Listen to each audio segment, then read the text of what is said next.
It's just past 10 GMT, and we start with the conflict in Ukraine. Russia says its Navy has carried out what it calls live fire exercises in the Black Sea. According to its defense ministry, it conducted combat drills and practiced detaining ships in the northwest of the sea near Ukraine. Earlier this week, the Kremlin warned against ships sailing in the Black Sea. It said any vessel heading to Ukraine would be treated as a threat. That means potentially transporting military cargo.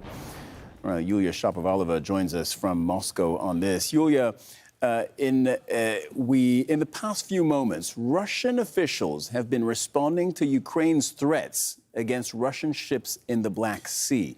Now, this has just happened, new development. What are you hearing about this?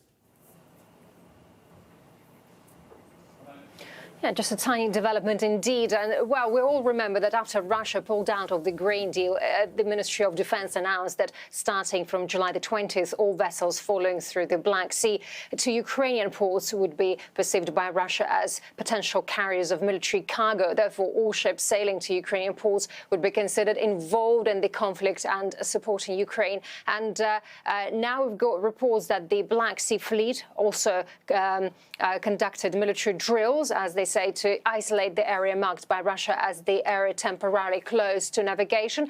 And of course, the Kremlin did indeed comment on Kiev's statements that ships going to Russia through the Black Sea would be considered military targets for Ukraine too. And Dmitry Peskov called those statements dangerous because that can endanger navigation in the Black Sea. And he also said that various Russian departments are now developing recommendations how to minimize the danger to all those ships in the Black Sea. So basically what we see, Russia continues showing its capabilities, holding exercises in different areas and at the same time participating in the Ukrainian conflict. Okay, talk to me a little bit more about these exercises, because Russia, of course, in this rapid sequence of events, first says that Ukrainian ships could be considered a target and then holds very public, very visible exercises where they practice detaining and destroying ships. What's the message there?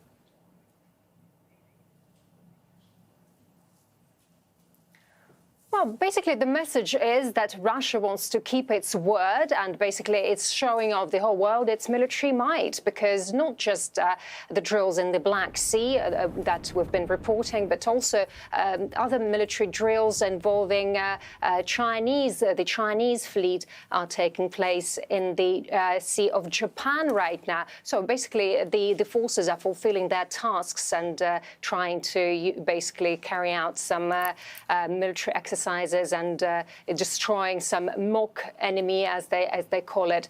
So potentially Russia is going to say that it is serious, it is being serious, and that the grain deal, well, it is important, and the whole world has to listen to it and try to basically the whole world has to listen to it.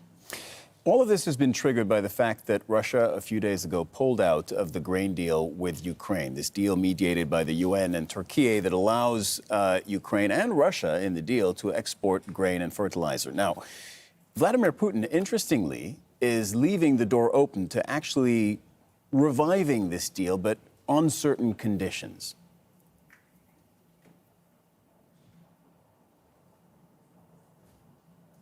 Well, yes, President Putin, just said that the grain deal is not doomed. It can be resumed if Russia's demands are met and taken into account and implemented.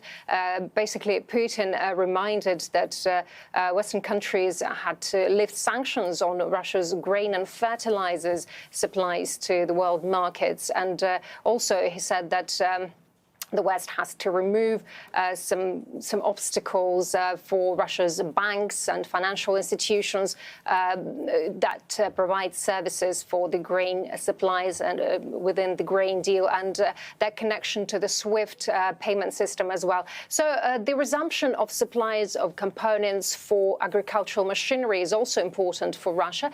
Plus, Russia wants to solve questions of insurance of its ships, as well as to resume work of the Taliati-Odessa Odessa ammonia pipeline. As you remember, part of that pipeline was blown up in June, at the end of June, on the Ukrainian territory. So we understand that many here say that the grain deal negotiations will continue in the near future, as so many parties are involved, are interested in the grain deal